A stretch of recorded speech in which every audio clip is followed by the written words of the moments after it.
Olympics 2024 में पाकिस्तान के लिए गोल्ड मेडल जीतने वाले अरशद नदीम की कामयाबी पर खुशियों का समा है, लेकिन इन खुशियों के साथ ही इनामात पर टैक्स का बादल भी मंडला रहा है। एफबीआर के मुताबिक हर किस्म की इनामी रकम या लॉटरी की जीत पर टैक्स देना जरूरी है। अरशद नदीम के लिए अगर वो फाइलर हैं, तो उन्हें इनामात की कुल रकम का 15% टैक्स अदा करना होगा और नॉन फाइलर होने की सूरत में 30% टैक्स देना पड़ेगा। एफबीआर ने ओलंपियन अरशद नदीम के इनामात पर टैक्स लगाने की तरदीद कर दी। तर्जुमान एफबीआर का कहना है कि अरशद नदीम के इनामात पर इनकम टैक्स या विद होल्डिंग टैक्स का इतलाक नहीं होता। पेरिस ओलंपिक्स में सोने का तमगा जीतने वाले अरशद नदीम को इनामात पर टैक्स नहीं देना पड़ेगा। तर्जुमान एफबीआर ने खबर की तस्दीक कर दी है। बोल न्यूज़ की बिस्मिल्लाहिर्रहमानिर्रहीम शुरू करते हैं अल्लाह ताला के बबरकत नाम से। तमाम सुनने वाले देखने वाले हमारे जो व्यूवर्स हैं उनको खुशामदीद कहेंगे मुल्तान टैक्स बार एसोसिएशन के। जैसा कि पूरी कौम को पता है कि अरशद नदीम पेरिस ओलंपिक्स 2024 में जेवलिन थ्रो के अंदर उन्होंने गोल्ड मेडल हासिल किया है।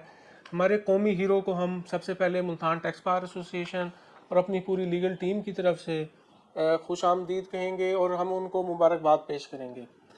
जैसा कि आपको पता है कि पूरी कौम, हुकूमत पाकिस्तान, हुकूमत Punjab Arshad Nadeem Olympian gold medallist को, अपने कौमी हीरो को इनामात से नवाज रही है और मुख्तलिफ़ ऐलानात किए गए हैं।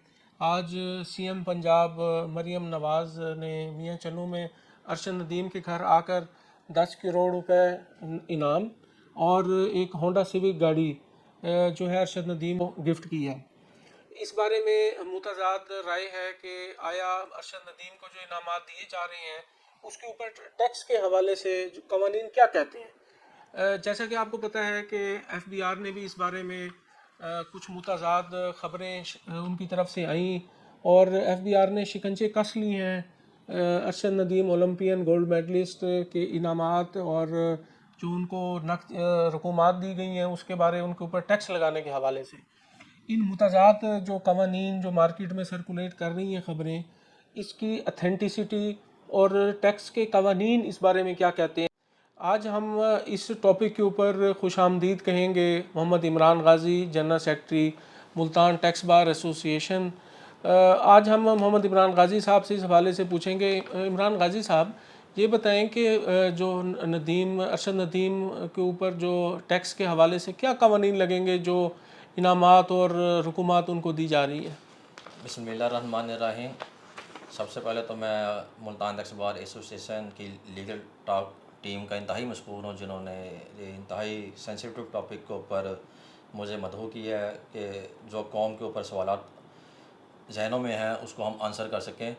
बेसिकली ये एक सबसे पहले गर्दिश में एक टिकट चला था कि एफबीआर ने शिकंजे कस लिए हैं अरशद नदीम साहब को इनामात की जो बारिश, उसका एक बहुत बड़ी अचीवमेंट है हमारे लिए पाकिस्तान की। तो दिल खोल कर लोगों ने उनको इनामात से नवाजने के लिए ऐलानात किए और साथ ही एफबीआर की तरफ से फिर मुतज़ाद मैसेज आए कि हम पहले आते ही अरशद नदीम साहब को हम टैक्स अपना नेटवर्क में लेके आएंगे। फिर दूसरे नंबर पर बात हुई कि क्या इनको इनामात पे टैक्स की रेशो क्या होगी, किस तरह से लिया जाएगा और इसमें 15% अगर फाइलर है तो लिया जाएगा, 30% नॉन फाइलर लिया जाएगा। और इसके बाद फिर तीसरे नंबर पर बात आई कि एफबीआर ने कहा जी कि नहीं, हम बिल्कुल टैक्स वसूल नहीं करेंगे और टैक्स वसूल के ऊपर उन्होंने एक टिकर चला दी। मीडिया में भी आगे कह दिया कि एफबीआर का कोई ऐसा इरादा नहीं है कि हम अपने कौमी हीरो को आते ही टैक्स नेटवर्क में और कहेंगे जी के लें। फिर तीसरे नंबर पे बात एक और टिकर चला मीडिया में कि वो फाइलर हैं जी 2009 और 10 से वो हमारे कौमी एक इदारे हैं उनमें जॉब कर रहे हैं और अच्छी उनकी सैलरी है वहाँ पे, तो फाइलर इस सूरत में फाइलर होने की सूरत में 15% टैक्स लिया जाएगा। तो आपने इंतहाई एक अहम और सेंसिटिव टॉपिक है जिसके ऊपर अभी तक कानून क्या कहता है उसके ऊपर, कानून के अंदर क्या लिखा हुआ है, बात नहीं की जा रही। सिर्फ बयानात दिए जा रहे हैं। क्या अरशद नदीम से टैक्स ख़त्म कर दिया गया है? इवन के एफबीआर ने यहाँ तक कहा है जी कि हम बिल्कुल टैक्स वसूल नहीं करेंगे और दूसरे नंबर पर अगर वफाकी हुकूमत चाहे तो इन पर टैक्स को माफ़ भी किया जा सकता है।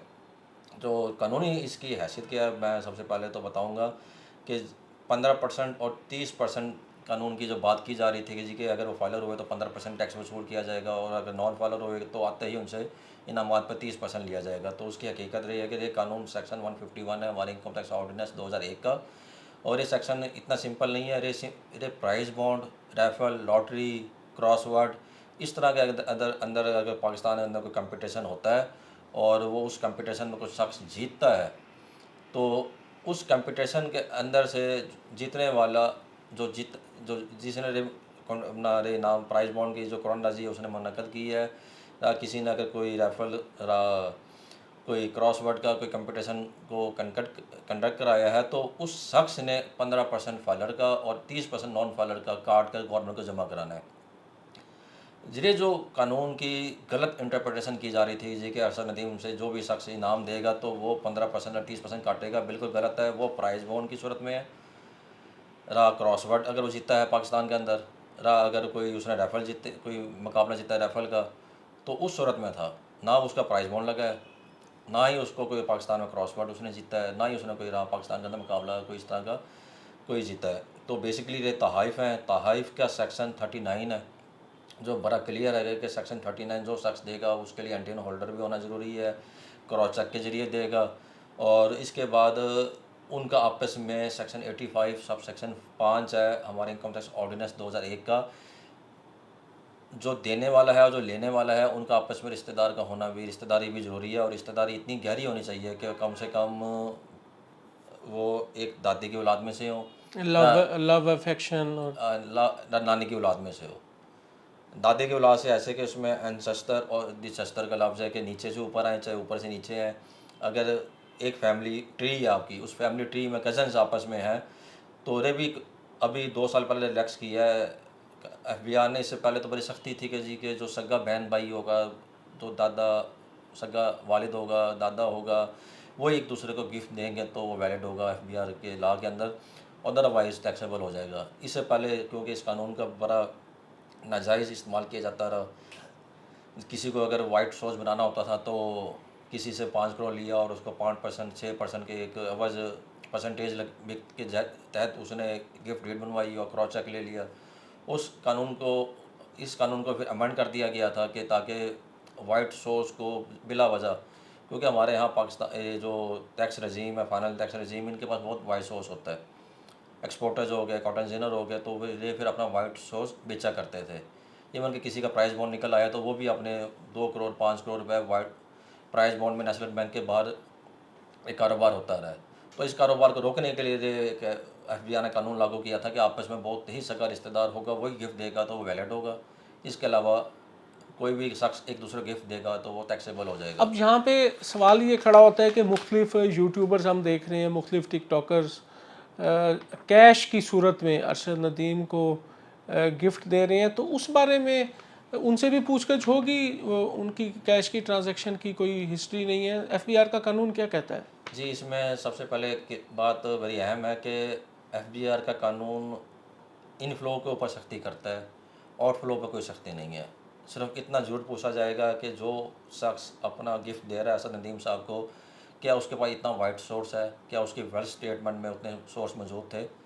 अगर उसकी वेल्थ स्टेटमेंट में मौजूद थे और उसने वो मैनेज कर दी हैं, मीन्स के अगर कोई शख्स 50 लाख का इनाम देता है, तोहफ़ा देना चाहता है अरशद नदीम साहब को, तो वो चाहे कैश दे चाहे बैंक के ज़रिए दे, वो कोई इशू नहीं है। क्योंकि अगर वो कंडीशन अगर तो उनके अपने कोई फैमिली में से उनको कोई तोहफ़ा देता है जो कि उनके वालिद दादा की औलाद में से हैं, उन ट्री में से हैं, नाना की ट्री में से है, उसके लिए एंटीन होल्डर होना, फिर उसके बाद उनको बैंकिंग चैनल इस्तेमाल करना ज़रूरी है ताकि इस पर टैक्स ना लगे। लेकिन यहाँ पे तो हम देख रहे हैं कि वो कैश सरेआम जो तकसीम किए जा रहे हैं, और इस तरह का जो कैश होगा वो टैक्सेबल है। सेक्शन 39 है हमारा इनकम फ्राम अदर सोर्स, वो बड़ा क्लियर करता है जी कि टैक्सेबल है। सब सेक्शन 3 के तहत गिफ्ट तोहफ़े जो मसूल हो रहे हैं उनको टैक्स लगेगा। अब सवाल ये आता है कि जी कि जो शिकंजा कसने की बातें की गई हैं FBI की तरफ से कि वो पाकिस्तान आएंगे और FBI उनके शिकंजा कस लेगा और उनको नोटिस दे देगा, इसमें FBI की तरफ से जो बयान आया है वो आधा बयान आया है। उन्होंने कहा जी कि हम अरशद नदीम साहब से टैक्स वसूल नहीं करेंगे, लेकिन कब तक नहीं करेंगे? ये नहीं कहा उन्होंने कि हम बिल्कुल नहीं करेंगे। उन्होंने कहा जी कि हम वो पाकिस्तान आए हैं, हमारे कौमी हीरो हैं, हम तंग नहीं करेंगे। लेकिन अरशद नदीम साहब क्योंकि एक सैलरी पर्सन है, सैलरी पर्सन के लिए अब सैलरी पर्सन वो होता है जिसकी अदर सोर्स ऑफ इनकम 25% से उसकी कम हो सैलरी से। अगर तो वो और इसकी अदर इनकम कोई अदर सोर्स से कोई इनफ्लो अगर वो हो रहा है और वो 25% इंक्रीज़ कर जाता है सैलरी की तनासब से, तो फिर वो सैलरी के स्लैब से निकल जाते हैं। क्योंकि सैलरी के स्लैब को गवर्नमेंट ऑफ पाकिस्तान ने थोड़ा सा जो बिज़नेस इनकम है उससे तनासब कम रखा हुआ है, टैक्स लेने की शरह कम रखी हुई है। तो अगर अब होगा क्या, अगर ये सारी जो उनके पास आमदनी आई है वो टैक्सेबल होगी, जितने भी उनके पास तहाइफ हैं वो सब टैक्सेबल होंगे। लेकिन अब टैक्स ईयर 2025 हम दाखिल हो चुके हैं रकम जुलाई से, और बजट 2000 जो हमारा 24 आया है फाइनेंस एक्ट 2024, इसके तहत एफबीआर ने बहुत ज़्यादा रेट हनास कर दिए हैं। 56 लाख तक टैक्स उन्होंने एक स्लैब बना दिया आखिरी, और इस स्लैब के ऊपर 16,10,000 टैक्स है। 56 लाख के ऊपर जितना भी टैक्स होगा 45% असद नदीम साहब ने देना है। और असद नदीम साहब वो कब देंगे? आज नहीं देंगे। एफबीआर के पास कोई ऐसा कानून नहीं है, वो मैकेनिज़्म नहीं है कि वो आज ही उनसे वो वसूल कर लें। जब वो अपना गुस्वारा 2025 का जमा कराएंगे 30 सितंबर 2025 को, टैक्सीज अपनी साल बनती है 2025 की, और दाखिल गुस्वारा जमा कराने की तारीख़ है 30 सितंबर 2025। उस तारीख को असद नदीम साहब जितने भी इनके पास तहाइफ, चाहे वो कैश में आए हैं, बैंक के ज़रिए आए हैं, चाहे वो इन काइंड आए हैं, किसी गाड़ी कार की सूरत में आए हैं, किसी और अपना कैश के अलावा किसी बैंक के अलावा किसी और काइंड में आए हैं, तो उनकी फेयर मार्केट वैल्यू का वो पाबंद है 45%। 56 लाख से ऊपर जितना भी होगा, 56 लाख तक उन्होंने 16,10,000 रुपये जमा कराना है, और उसके ऊपर उन्होंने बिल्कुल 45% टैक्स, हाईएस्ट जो टैक्स की शरह है। और उसके बाद क्योंकि इनकी रिसीट है वो ज़्यादा हो जाएगी 1 करोड़ से ऊपर, तो जितना टैक्स बनेगा उस टैक्स का भी 10% उन्होंने जमा कराना है। तो ये इस तरह इन्होंने समझ लें कि जो 50% गवर्नमेंट ऑफ पाकिस्तान उनसे अगले साल 30 सितंबर को उनके ताइफ में से वसूल कर लिया। अच्छा, हमारे व्यूवर्स को ये बताइएगा, जैसे आज मरियम नवाज़ सीएम पंजाब ने भी उनको 10 करोड़ का एक चेक दिया और साथ एक गाड़ी भी गिफ्ट की, तो इस बारे में बताएं कि हुकूमत पाकिस्तान ये पैसे टैक्स काट के दे रही है या बाद में टैक्स काटेगी? क्योंकि बाद में अक्सर ऐसे होता है कि वो जो हमारे कौमी हीरो होते हैं या उनके रिश्तेदार, वो उनकी तरफ से ख़बर आती है कि जी ये तो गवर्नमेंट ने 10 करोड़ का इनाम का वादा किया था, तो टैक्स कटने के बाद जो है आखिर टैक्स भी तो कटेगा। इस बारे में कानून क्या कहता है जो हुकूमत पाकिस्तान या पंजाब दे रही है? जो विद होल्डिंग के कवानीन है उसमें जो हुकूमत की तारीफ से अगर कोई तहफ़ दिए जा रहे हैं तो उस पर कोई साल के दौरान विद होल्डिंग नहीं है। लेकिन क्योंकि असद नदीम साहब को वो तहफ़ मिले हैं तो तहफ़ के ऊपर टैक्स लगेगा, वो उनकी आमदनी है। और इस पर मैंने कहा है कि जी के 45% की शरह से उनको 56 लाख से ऊपर टैक्स लगेगा, और जो टैक्स बनेगा उनका उस पर भी 10% मज़ीद टैक्स लगेगा। और ये 2025 से पहली दफ़ा एफबीआर ने टैक्स लगाया है। पाकिस्तान के कानून में ऐसा कोई मैकेनिज़्म नहीं है कि उनके तोहफ़े तहफ़ पर एफबीआर एडवांस टैक्स ले सके। विद होल्डिंग टैक्स की कोई प्रोविज़न नहीं है, और अगर होती तो असद नदीम साहब को कभी भी माफ़ ना किया जाता। और अधूरी बात करने पर, और इससे पहले जो हमारे कौमी मीडिया की एक गैर जिम्मेदाराना रिपोर्टिंग की गई है कि असद नदीम साहब से 15% टैक्स वसूल किया जाएगा, 30% टैक्स वसूल किया जाएगा नॉन फाइलर होने की सूरत में, और फिर बाद में तरदीद आती है। लेकिन अभी तक ये बात सामने नहीं आई कि क्या असद नदीम के तो तोहफ़े तहफ़ है क्या वो टैक्स से मुबर्रा है। वो टैक्स से मुबर्रा नहीं है, वो बिल्कुल टैक्स देंगे। आज नहीं देंगे, लेकिन क्योंकि फाइनेंशियल ईयर हमारा रकम जुलाई 2024 से शुरू हुआ है तो वो 30 जून 2025 को ख़त्म होगा, और उसके बाद उनके पास 3 माह का वक्त होगा जो अपना गुस्वारा बना के जमा कराएंगे। और जब वो गुस्वारा जमा कराएंगे तो उन पर बिज़नेस के रेट लगेंगे, और फिर मैंने वो बता दिया है कि उन पर कम से कम 50% तक टैक्स की शरह से टैक्स वसूल किया जाएगा। इसके साथ जो ओलंपिक पर उन्होंने कोई मेडल जीते हैं, बाहर के मुल्क से उनको तोहफ़े तोहफ़ मिले हैं, तो ओलंपिक के मेडल की हद तक तो एफबीआर का तर्जुमान का बयान ठीक है कि वो टैक्सेबल नहीं है। लेकिन अगर बाहर के मुल्क से भी उनको तोहफ़े मिले हैं और वो पर्सनल लोगों ने दिए हैं तो वो भी टैक्सेबल हैं। पाकिस्तान के तोहफ़े तोहफ़ भी उनके लिए टैक्सेबल हैं।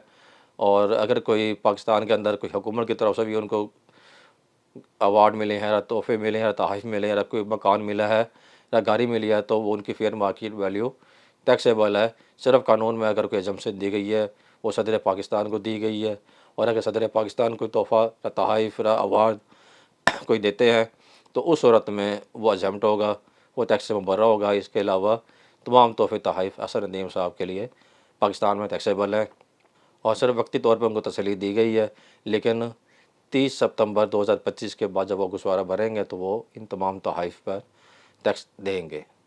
बहुत बहुत शुक्रिया। Mohammad Imran Ghazi, advocate high court, general secretary हैं मुल्तान टैक्स बार एसोसिएशन के। उन्होंने जो हमारा आज का टॉपिक था कि अरशद नदीम जो हमारे कौमी हीरो हैं, उन्होंने पेरिस ओलंपिक्स के अंदर गोल्ड मेडल हासिल किया। उसके बाद हुकूमत पाकिस्तान, हुकूमत पंजाब और जनरल पब्लिक की तरफ से, आवाम की तरफ से उनको बहुत सारे तवाइफ इन कैश और बहुत सारे तवाइफ गाड़ी और बाकी सूरतों के दिए गए। इसके ऊपर टैक्स लगेगा नहीं लगेगा, IFBR ने शिकंजे कस लिए हैं। तो बड़े अच्छे तरीके से मोहम्मद इमरान गाजी साहब, advocate high court, general secretary Multan tax बार ने इस बारे में कहा कि आज की लीगल टॉक टीम जो है उसकी तरफ से अरशद नदीम साहब को भी ये पैगाम है कि वो सारे पैसे खर्च ना कर दें, क्योंकि जब ये गोशवारा जमा करवाएंगे 2024-25 का तो उसके अंदर उनको टैक्स लगेगा और FBR उनसे टैक्स वसूल करेगा जैसे तमाम जनरल पब्लिक से वसूल करता है, और उस टैक्स की शरह भी काफ़ी ज़्यादा है। तो हमारा पैगाम होगा हमारे कौमी हीरो को कि FBR के अंदर जो है वो टैक्स जमा कराने के लिए कोई ना कोई पैसे बचा के रखें। हम तमाम अपने व्यूवर्स से गुजारिश करेंगे कि हमारे चैनल को सब्सक्राइब करें, शेयर करें और बेल आइकन का जो बटन है उसको क्लिक करें। बहुत बहुत शुक्रिया।